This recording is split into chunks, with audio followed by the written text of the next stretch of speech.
Welcome back to Secrets of the Scrolls, an Elder Scrolls Legends podcast. This is episode 2, and I'm your host, Tiny Grimes. This week, we're going to have a really full show.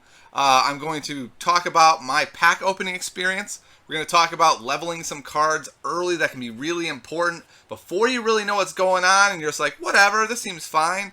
We're going to talk briefly about what we think is the best faction in Arena. And then we're going to spend quite a bit of time on some meta talk. There's a new report out from Team Prophecy. I don't know if you've seen it. I'll be linking it in the show notes. And they claim that Archer is the top dog. And we're going to take a look at that claim and talk about how to beat the Scourge of the Ladder. And finally, we're going to talk about some new potential burgeoning decks that haven't taken over the ladder yet, that maybe you can get on the first wave as they start to take it over. So I'd like to introduce my co-host today, Delude. How you doing, Delude? Welcome to the show. I'm doing great. Thanks for having me. No problem. And how long have you been playing Elder Scrolls? Have you been playing longer than me? I think so. I think I've been playing for like 3 months or something. You had me beat by a smidge. I'm on 2 weeks now, but I did make Legend, so I'm excited for that. How are you doing this month on the ladder? I'm doing pretty good. I just came home from a 2-week vacation 2 weeks ago, so I'm not in Legend yet, but I think I'm at rank 2 now. Just hit that. So what I'm hearing is that I'm better than you. That's great. Yeah, it's on paper, so I guess so. As long as Delude does not play the game, I can be higher ranked than him. Yes. All right. I can't promise you I won't play. Oh, you're gonna play and pass me? Fine. Yeah, probably. That does seem fair. So Delude, what drew you to this wonderful game over whatever game you were probably playing before? I doubt that you were like, I've never played a card game, and you're just magically amazing at Elder Scrolls Legends. So what was it about this particular game that really drew you in? I've basically been like trying out card games for almost something like 3 years. Like played a bunch of Hearthstone, didn't really like that. Played Hex, played Duelist. I was just always looking for the next one to find something that just felt perfect from the get-go, and Legends really did that. Are we brothers, by the way? Because this is exactly what I've been doing. I've been jumping around. Everyone mocks me that, oh, Tiny Grimes, he found another card game. Yeah, that's pretty much what my friends tell me too. But maybe I'll stick to this one. It really feels like it, so I can just show it in your face later. Yeah, I am enjoying this one quite a bit as well. I mean, I wouldn't be making a podcast if I didn't think I was going to be here long term. Oh, exactly. So what is it about this game? Can you put your finger on it yet, or is it just the overall feel of it? First of all, it's a big profile company using a very big profile franchise making a card game. So I kind of just felt that they should probably get this right if they want to. I mean, they kind of have the resources. Most other card games I played was Kickstarters. There was a bunch of troubles with them at the start and stuff like that. So, it had a great art, had a great lore. It basically had anything. So if they played their cards right, so to speak, I knew it would be great, and I think it is. That's funny. We are so similar in that. When this game was announced at E3 a year ago, I just said, that's the game. That's the game. This is the one game that isn't this little teeny company that's just trying to cobble a game together with very few resources. This is the one that can make it. Exactly. And I think they have. All right. Well, I got another question for you. Yeah. What's your favorite card so far? Do you have one? Do you have a card where you either play a lot of decks because you love it, or you just desperately want to find a deck to play it in because it's so fun or so great or whatever it is? Oh, I have a few. Okay. One of them might be boring because it's just so good. It's actually, is it Iron? It's called the Mage Legendary. The Mage Legendary? Okay. Yeah. Yep. It's just this super powerful card. A 5/5 for 5 makes all actions cost 1 less, and when you play it, you also get a random action back from discard pile. Yeah. And it's just a really fun card, and you can combo it like you can just play it and play a bunch of 1 mana spells for free, for example, and it's just really fun. It's something I really enjoy playing. What is it's Mage and something else, right? Or is it? Yeah, here she is. Mage, yeah, it's yellow blue. Yeah. Oh yes, sorry. When you said Mage, I was thinking you meant blue, but yes, yeah, exactly. Yeah, she's really strong. She really does anchor those spell decks, getting that spell back, being able to just chain out a bunch of spells afterwards. I don't have her, of course, but she is fantastic. Yeah, just a lot of value, basically. Yeah. I would love to get my hands on her. So you said you have a couple favorite cards. So what are your other favorites? Yeah, the other one is probably her sister, which is it Lilandriel Hexmage? Oh, okay. Okay, which is now the now I 4/4, see what kind of right? decks you like to play. It's becoming very Exactly. clear, sir. Yeah, the Hex Mage is quite great.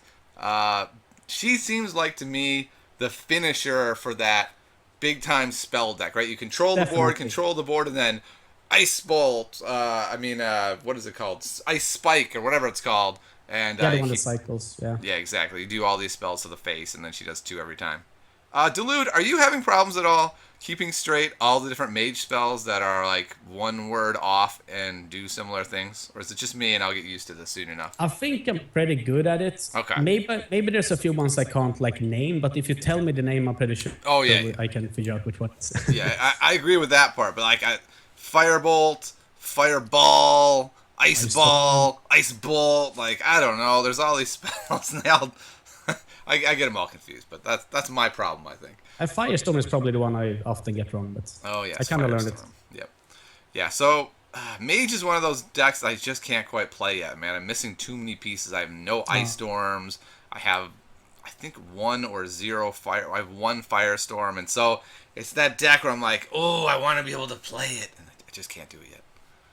It is a fairly budget-friendly deck, I would say, though, because it only wants 1 legendary and not that many epics compared to No, other decks. it's just, and I'm going to segue into this. I can't seem to open good cards in packs. So let's talk about pack opening. I opened 60 packs yesterday. I spent $70, and I thought to myself, please don't be like Hearthstone packs. When I open Hearthstone packs, all my friends love to watch me stream Hearthstone pack openings because I'll open like 2 legendaries, and they'll be the worst 2 legendaries. I'll get all terrible epics, and then everyone laughs at Tiny Grimes as he fumbles around with his terrible collection.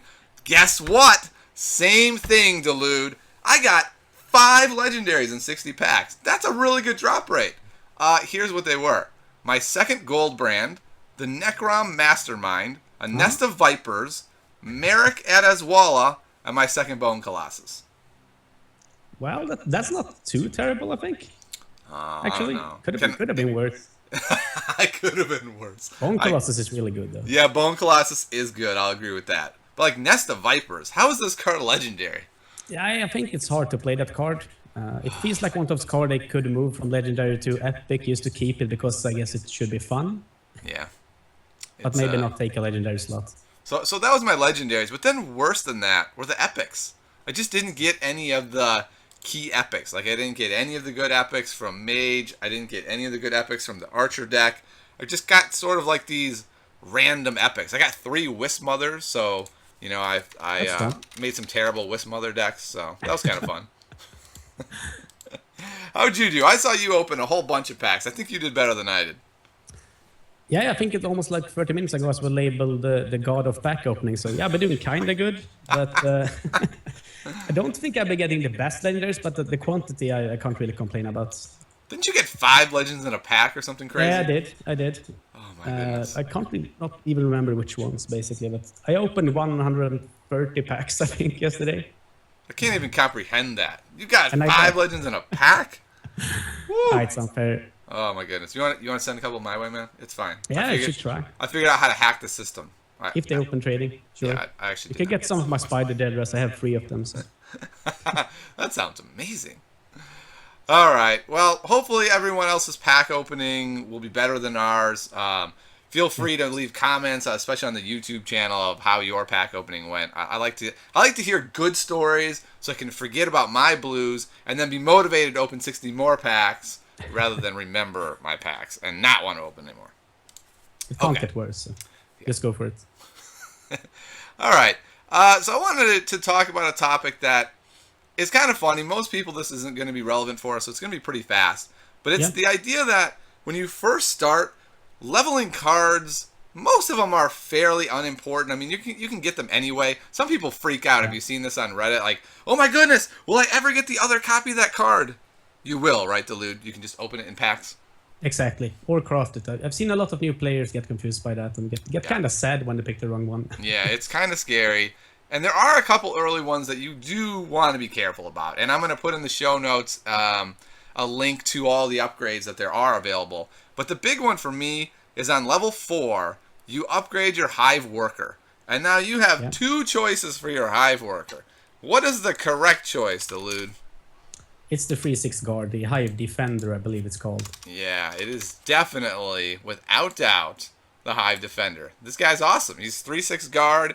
He goes in plenty of meta decks. I was an idiot. I chose the Hive Warrior. He's a 6/3 with breakthrough that never sees play in any constructed decks. So He wins games. Maybe that's what you saw. Like, this guy can actually win the game. that's true. I looked at that and I was like, I don't know, 6/3 breakthrough. If I buff that guy, he could be really good. Yeah, sounds good. Yeah, and then I went to go build a list that I was net decking, and someone had the Hive Defender. I was like, oh, I know I have that guy. And I was like, wait, how come I don't have him? Oh, no, I made the wrong guy. I have since then got him in a pack, so I have one of them. Oh, that's good. So the world didn't end, but it wasn't great. Another one is at level 5. When you upgrade your Snapping Drew, you have the choice between the Vicious Drew and some terrible item that's overcosted. Which one would you get? I think I would get the Druid that destroys supports instead of the item, actually. Yeah, I think that's the right call. Luckily, I made the right call on that one. I've actually, I've been playing a token deck quite a bit with Divine Fervor, and I've had people play this guy on me in Legendary on the ladder and been like, what? Someone's playing that card? That's annoying. Yeah, that's a good tempo play. It's brutal. It's real brutal. It's a total blowout. So he can be good. That's just a little bit of a PSA for those of you out there that are brand new to the game, just listening to this. Be careful. Do a little research. Go on the Discord chat and ask, and someone will give you the answer to that. Just guess kind of thing, yeah. There's lots of people on there, so you should get your answer fairly fast. Yeah, exactly. All right. Next question. I think this is one that people are really, really interested in, and that is, what do we think is the best arena faction? What do you think? You can go with either a color or a particular class. What would you say is best? What I personally have the most success with is either any green deck or almost any red aggressive deck. Okay. Like those two combinations, I say, are what works the best for me, at least, and I think they are the most powerful too. Yeah, and for me, I would agree. I pick green just any chance I can. I feel like green just has so many tools, and then I love to pair it with purple. I feel like green gives you the tools, and purple gives you the meat. Yeah, I agree. That's a really good combination in the arena. Let's look at some of the cards just so people have an idea of what are some good cards. Let's start in green with just the commons. What's probably your favorite green common? You've got your green deck, and you're thinking, if I can hit a couple of these, I'm going to be on my way. I hope I get the rarities right, but Fighters Guild Recruit is probably one of the strongest commons in the game, if not the strongest. Yeah, he is ridiculous. Prophecy Guard Lethal. He's got it all, and he's only 2 cost. It's almost impossible to... Like you always go 1-for-1 with this card, and it's a 2-drop. It's really hard to prevent that from happening. Yeah, and it really puts your opponent in a tough spot, too. If it pops out off of a prophecy, and they've set it up just right, and then now they've got like this 7 attack guy left. I'm like, oh my goodness, I can't do this. But then if I don't, he just swings into me next turn and kills him. So it sets up these just terrible spots for your opponent. I agree, he's totally amazing. Yeah, he's good. Another really cheap guy that I like to get is the Daring Cut Purse. I actually had a deck with 5 of them.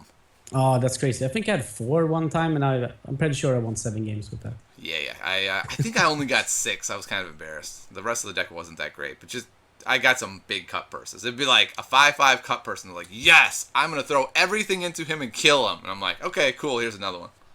And he even has prophecy. Like, I always forget that, but he also has that going for him. Yeah, exactly. He's really good.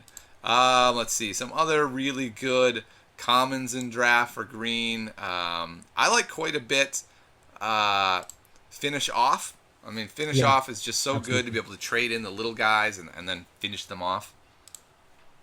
And it pairs well with... Green has all these small annoying dudes which actually get you a card back either when you play them or when they die, so they pair perfectly with Finish Off. Yeah, exactly.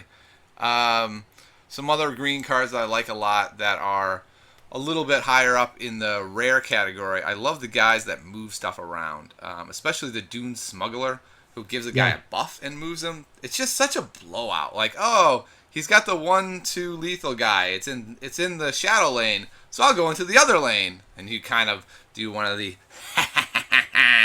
and send him on over and kill whoever they have. Yeah, I get shocked every time.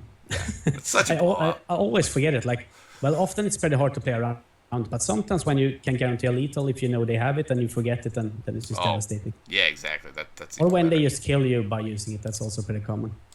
Exactly. As far as purple, the other faction that I love so much. Yeah. I love the like 3 and 4 drops that they have. They have guys like the Stone Tooth Scrapper. At the rare spot, they have the Mammoth. They've got this 2/2 guy with War, the Windkeep Spell Sword. So they've got all of these really good, solid bodies. And then maybe you get lucky and you get some awesome closer, right? You get like Nagaliv or Blood Magic Lord or Iron Atronach or Bone Colossus. And purple has all of these awesome finishers that are super hard to deal with in draft. Yeah, they have a lot of great legendary bombs, definitely. But what makes them great in Arena is, like you said, it's like they have the Haunting Spirit, Mammoth, even the Arcane Elite, Blackworm Necromancer, just value plays all over the place. Yeah, exactly. I feel like green and purple have the most value plays. Like you were saying, red can have just like straight up aggression and really crush you before you can get going. But I tend to gravitate towards green. Do you ever not take green? Like if you have green offered to you, is there a combination that you will say, I'm not taking green this time because I really do like this combination better? I might pick different because of quests sometimes, of course. Okay, but, sure. Yep, that's fair. I really like playing Spellsword. I like playing Purple Willpower, so sometimes I pick that just because I want to play it. Okay. I also think it's kind of good, but otherwise I'm mostly green. But Battle Mage is probably something I can pick over anything else. And Battle Mage is blue-red? Yeah, that's correct. Yeah. Okay, yeah. Yep, that can be really strong as well. Okay, well this isn't going to be a whole detailed look at draft. This was more just a sort of a starting point to get you going if you are starting draft. And I hear people all the time say, which faction should I pick? Which faction should I pick? If you want a faction that's going to guarantee you good, solid cards, just take green and you'll be on your way. I'm also going to say I probably think it's the easiest most of the time also. Yeah, that's a really good reason to take it. Yeah. For most new players, you want the easiest approach. You want to get as many wins as you can, get that collection together. I know that's what I do. That's why I play arenas, to get my packs and get my extra stuff, and I'm usually green if I can help it. All right, I want to take advantage, Delude, of your extensive experience in the constructed game, and so I want to spend most of our time today talking about the meta, talking about where it's going, and talking about this Archer deck. So first, you are a member of Team Prophecy, are you not? Yeah. All right. So were you a part of this meta report that was put together?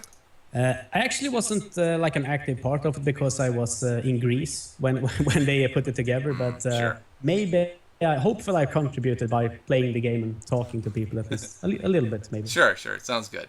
And I don't know if this is the appropriate place to announce it, but I am the newest member of Team Prophecy. Oh yeah, you are. So I did not put this meta report together. Of course, I was not around on the team, nor do I have quite enough experience to be going, no guys, let me tell you what the meta looks like. I'm not quite there yet, but hopefully you get to do this for the next one. All right, so my question for you, Delude, is do you agree with the statement that there is one tier 1 deck that is above all others, and that is this Archer deck? Absolutely, and I get more convinced every game I play. Is it more convinced every time you play the deck or every time you play against this deck? Pretty much both, actually, I have to say. Fair and enough. if you play it, you play a lot of Mirror, but yeah, it's just really good. Yeah, I have noticed that this deck is, I'll call it the Scourge of the Ladder, tongue-in-cheek. You know, there's always a deck that's most popular, but this deck definitely seems to be the one that's really taken over the ladder. So let's talk about, first of all, what it tries to do, and then we'll sort of talk about what the key cards are, why they're so important. So what, in your opinion, makes the Archer deck so strong? It's just good against pretty much any archetype. It smashes aggro because it has all these pings and all these value plays in the mid game. It's too fast for control most of the time because it has Soulless Marshal and Triumphant Jarl, and they just pretty much have solid minions all over the place, and they also have really good removal against most things. Yeah, I'd say, I'm curious to hear if you agree with this. What I think is the most powerful thing about this deck is that you cannot play how you would normally play. The way you play Hearthstone, all these card games like that, is you make value trades. If you can leave a guy with 1 health, you make that trade. You trade off that lower guy to remove their board. And this deck punishes you severely for doing that. They'll play Finish Off, or they'll play Leaf Lurker, and suddenly that value trade you just made blew up in your face. Absolutely. And also trading in general in early game can be pretty dangerous because then you let them set up their Soulless Marshal or the Triumphant Jarl as well. So yeah, exactly. It's really hard making good trades and hitting face. You know, it's it's pretty tricky. Yeah, I felt like the biggest shift I made against this deck and improving my win rate was getting out of that mindset of I need to make value trades. Like I just every time I go to make a value trade, I'm like, stop. Yeah. Do you really want to make this trade? Like, yes, what happens if he Leaf Lurkers next turn and kills your damaged guy? Is that trade now good? And sometimes it is still good, but if it's not, then don't make that trade. And it's helped me a lot improve my win rate, just really thinking about that.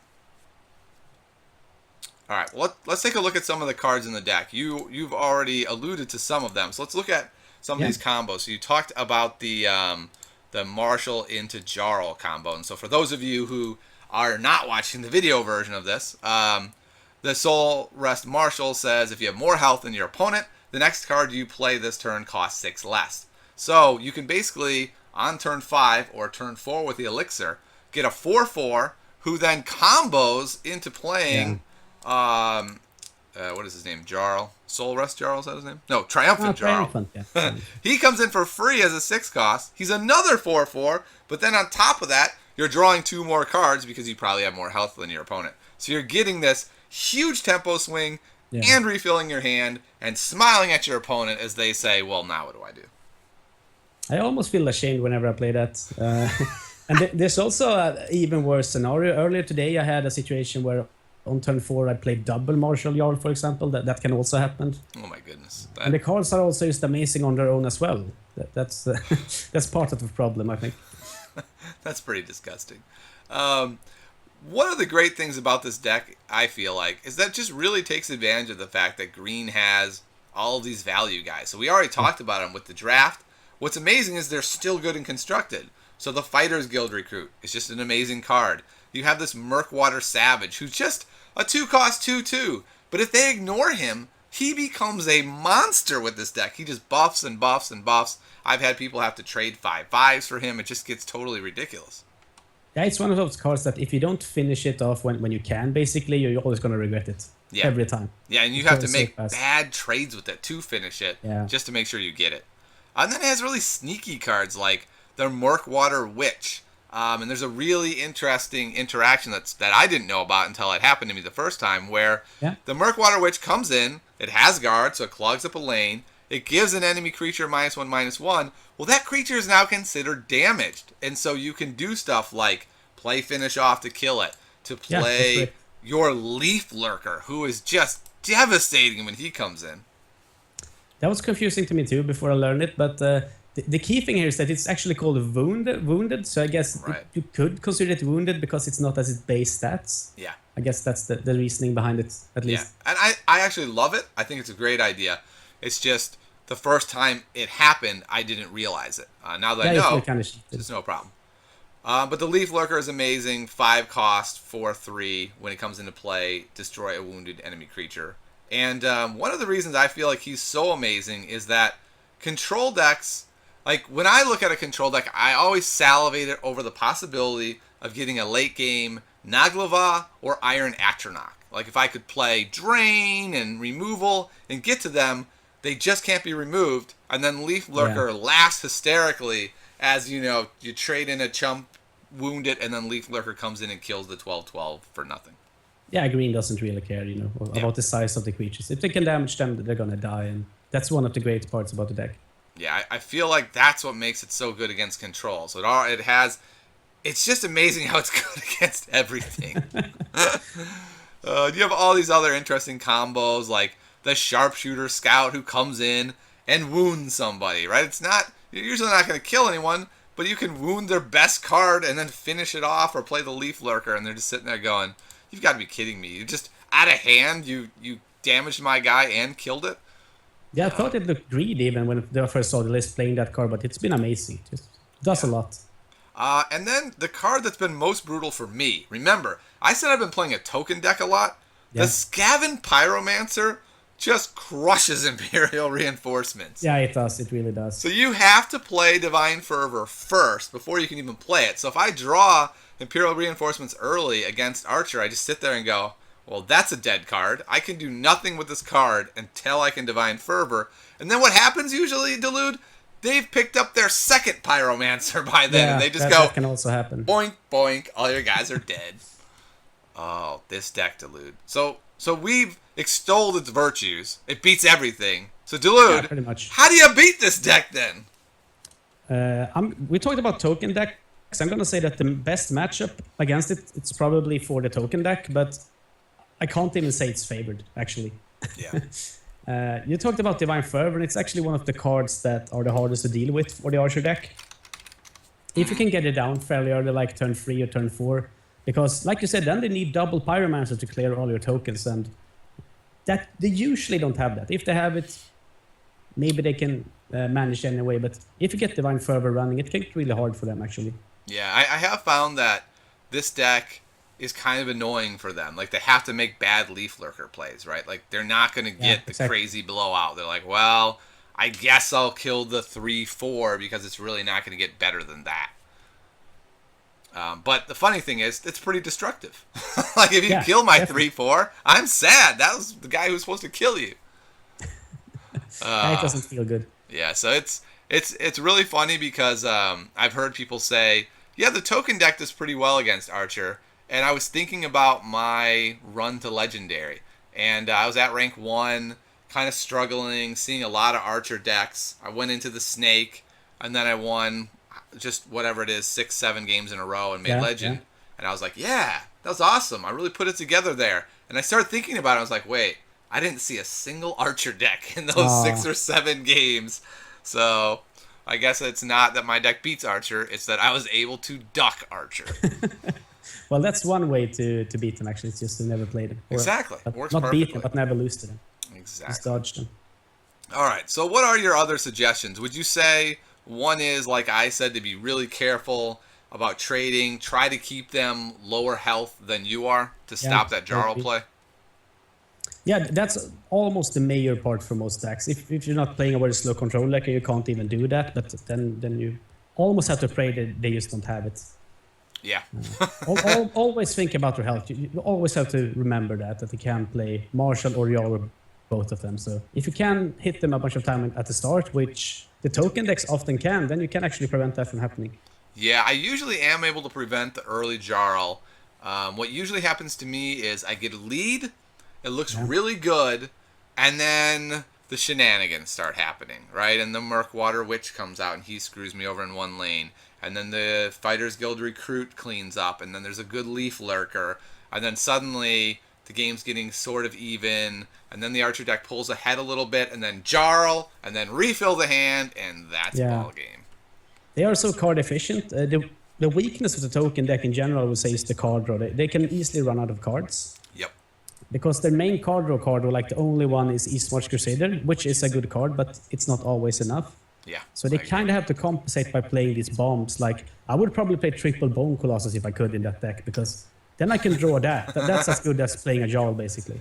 Yeah, I play 2 in mine now. I was playing 1. I upped it to 2.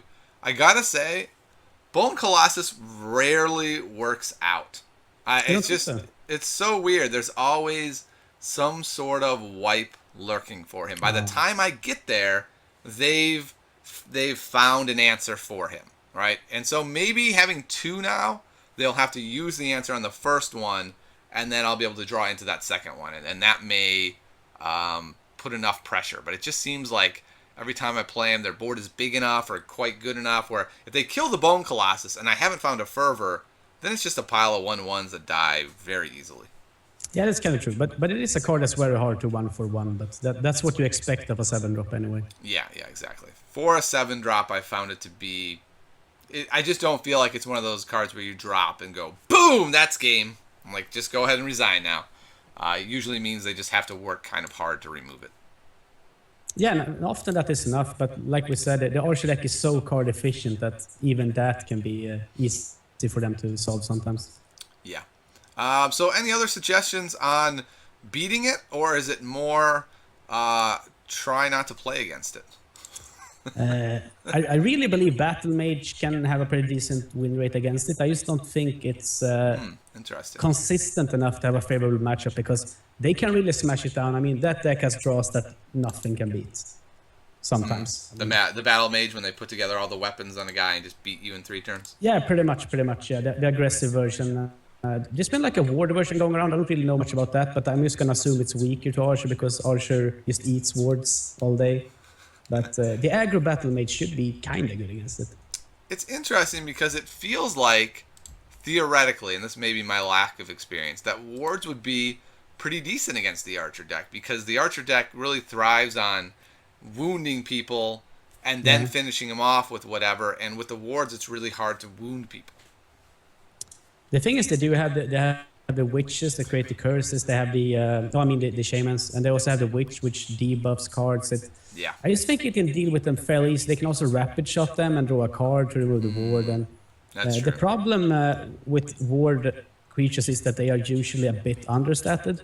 Right. So maybe they can't even hit to the Kinsman and stuff like that early game. So that's one of the problems. That's a good point. That even if they get their ward guys down, they're not dropping the health low enough. Jarl's still going to trigger. Yeah, exactly. Archer's going to have a chance. That's one of the really tough things about Archer, is I feel like they're always in the game, right? Like even if it looks bleak, if they can get a lead at all and they can get Jarl going, then you're in big trouble. It's like whenever they don't have a lot of board and they have a huge hand, it's because they're sitting there with their marshals and Jarls just waiting for you to get low enough. Yeah, and if they eventually get there, they're just going to be back in the game. Yep. And I feel like a really underrated card, and probably not underrated by you, is Earthbone Spinner. Just having something that silences and does damage, it's such a flexible card, and it really wrecks a lot of stuff being able to silence. It took me a while to realize it, but yeah, it's a free off in pretty much every red deck I play nowadays. Maybe not if I play super aggressive, but maybe I even want it there. It depends on what the other color is, really. It's just really flexible and strong. Yeah, exactly. I don't have it, of course. You know, I opened 60 packs and not a one dropped my way, so that's probably the next card I'll have to make. But yeah, whenever I look at that, to me, there's a couple of cards that draw me to particular factions, and Earthbone Spinner is one of the cards that makes me go, maybe I should play red. Earthbone Spinner is really strong. It's one of those cards that I'm surprised if you ever get a replacement for it that's better in red, really. It's probably going to be a staple for almost forever. Yeah, and if there is a card that supposedly replaces it, I imagine we'll just play both. Yeah, why not? I mean, it's that good. Yeah. So I do want to talk about one more card in the deck because it's a card that I really salivate over, and I'd like to hear how good you think it is, and that's the Blood Dragon. Yeah. The Blood Dragon looks just insane. Like, he ignores guards. He attacks anybody he wants in any lane. Like, this dude does whatever he wants. I want the Blood Dragon. He's only 5 cost. Yeah, he's overstated as well, so that's really nice, yeah. It's a good card. It's really efficient. He's a 5/7, so you get more stats than you paid for. He can get Trick Elitas, like you said. He can stop basically any threat. It's just a really good, solid card. The only time I don't see this being a good play is the metagame is so fast that you can only play stuff that does something right away. Yeah. It's the only weakness to this card. Yep, that's what I've been thinking. Like, especially against decks that have hardcore removal, like Piercing Javelin or something. If this hits the table, it's like, okay, cool. I was saving my Piercing Javelin for something good. There it is. Absolutely. Otherwise, it's just a general great play in any red deck almost. Yeah, I mean, I know this might sound crazy, but when I see a card this good, I want to see the little dot on top. Like, being able to have 3 of this card, A, it's super strong, but B, Yeah. I have to make 3 copies of this Dilute. I don't even have That's one of annoying. them. So, that's pretty tough. All right.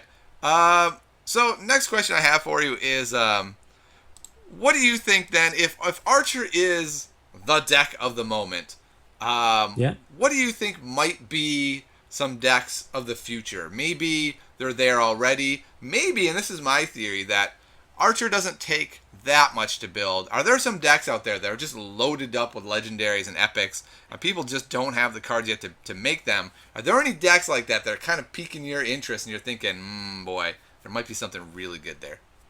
Absolutely. There's actually a couple of them because, like you said, there are decks that I've opened over 200 packs now. Like, I feel I can't play Justin Larson Scout. You know, I would have to sell my soul, my own soul, to craft that deck, basically. But one example I think that could be a great aggro deck is the Crusader. But they have a huge problem. It's that you want 6 legendary 1-drops, and that's all right, pretty well, first of boring all, to craft. what are the colors for Crusader? It's red, yellow. Okay, It's so red, yellow, and 6 legendary 1-drops, you said?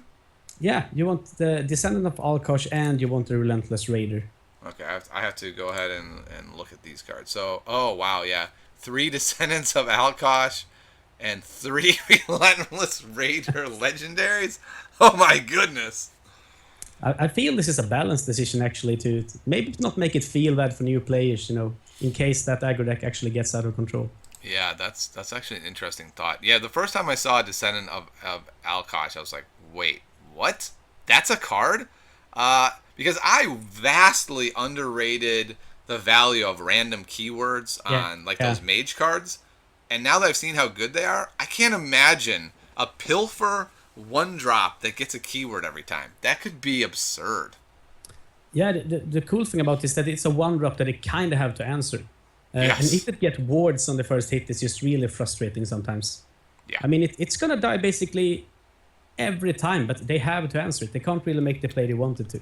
I mean, it won't really die every time. Let's say you play it, you're first player, you play it, they elixir into a 2-drop, then you scimitar it, you go face, you're That's at true. a 4/4, and now they're throwing their hands up going, it's a 4/4 with, say, Drain. I can't handle it next turn. Now it's a 5/5. Like, that card looks like it could win games like every third game just playing it turn 1. That seems insane to me. Yeah, it really is. I mean, you need something like Execute or Rapid Shot or something most of the time because it's really dangerous going for the 2-drop play sometimes against it. Because Yeah, you I can could get really punished. I could definitely, like, right now it feels like a card like the Arrows and Execute, the cards that target strength 2 or lower. Yeah. They're just not very good because the Archer deck laughs at that. And they're like, okay, well, you're not going to kill really any of my guys. Nice try. And so they're not really seeing as much play. But I think you're right. If Descendant of Alkosh becomes the meta, man, we might see a lot of Executes. And, yeah, then you really need it. praying to the gods of Elder Scrolls to draw them at the right time. Mulligan for Execute. Oh, I whiffed. I lose. That's bad. Yeah, so you can't make this deck yet? Is that what I'm hearing? Yeah, pretty much. Another reason I think it should be strong as an aggro deck or like a very aggressive midrange is because they have both the Jarl and Ismar's Crusader, which are great draw cards. Yeah, that's true. So they can just like slam you forever. They can play a really low curve and still draw a lot of new cards all the time. Would you play a bunch of weapons in that, or would you pretty much just play the Scimitar? Maybe just the Scimitar. I'm gonna have to think. Maybe I want something like Bone Bow, you know, for the silence, or if I want to go real all in, maybe an Assassin's Bow. But I haven't really thought that much about it yet. Okay. Yeah, it looks like a very intriguing deck for sure. If nothing else, I really want that 1-drop for my tokens deck. Like, I don't even have that. Yes. I think it's free off in that deck easily if you have Yeah, it. that card would be bonkers. So, just a word out there: if you have infinite dust or souls and you want to make my token deck, throw that in there. The Descendant of Alkosh, Absolutely. totally amazing. Let's see, how much does it cost to make? 1,200. No, Yeah, I that's can't make good. that. I can't make it today. I could make one. That's not what I want to do. No. All right, that's really intriguing. I like that. Any other decks in mind? Any decks that people could build now that you think might be a touch underrated? I actually think, talking about the Action Mage, it's not like an unexplored deck, but I think people might not play it good enough yet or know it good enough yet, and I don't do that either. I think it's a deck that could really get changed a lot and get better. It's pretty hard to figure out what spells you want to play because there aren't that many good cheap ones. Mm-hmm. And so by Action Mage, you mean the one that has like Hex Mage, probably Arian, and then a bunch of stuff like Ice Spike to close the game, running Soul Split, running probably Lightning Bolts and Firestorms and Ice Storms and all this to control the board. Yeah, there's a bunch of variations, but I really don't think like the action suit of this deck is really figured out yet. I don't really know what's the best one, and people are playing pretty different ones, so I think it could get really, really much better. Interesting. Yeah, I watched somebody play it, and that's a deck that I really do want to play, and it's not very expensive, and it was one of the most frustrating things about my pack opening is that I didn't get any Ice Storms. I didn't get even Firestorms, and so I'm looking at the available decks right now, and I'm like, I'm gonna have to commit to a deck right now. Like, do I want to build Action Mage? Do I want to try to build Archer? Do I want to improve my tokens deck? Like, what's the direction I want to go in? Yeah, the question is always, is Archer gonna be like this for very long? We don't know, but might want to wait for that before committing 100%. That is a really great piece of advice. Whenever especially when you're in beta, a self-defined beta, and there's a deck that is above the curve, there's a much greater chance even that it is going to get hit by nerfs. Absolutely. Especially since this deck seems to be way over. I also kind of think in general that purple isn't really explored as much as some other colors because they rely on very high rarity cards a lot of the time. Yep. Like I said, if you look at the scout deck, it plays, I think it's 10 legendaries, 20 epics. A lot of them are purple. So I think like purple in general, or like purple control or ramp, isn't really that explored yet due to people not having all the cards. Yeah, I agree. Purple green is something that really intrigues me because green gives you all those tool cards that are just good cards, especially for the early game, maybe a little bit of drain in there to help you get to just some crazy shenanigans of like Naglava, Blood Magic Lord, Iron Atronach, where you just go, ha ha ha, I win! So I'm very curious to see if a deck like that could be great. It's the deck I want to make most, and it's the deck that I'm so far away from that I feel like I can't really even dream of that deck just yet. Yeah, like I said, 200 packs, and I kind of feel the same. I really want to try it, but it's hard. That's really crazy that you're 200 packs in and you also are having deck building problems. I guess I could disenchant like crazy, but I'm not going to do that yet. Yeah, I want to give a warning out. Don't disenchant like crazy right now. Especially if you're newer, don't. Even if you're experienced, there's probably going to be meta shakeups over the next month, and you're going to be really sad if you disenchant a card that becomes a meta staple.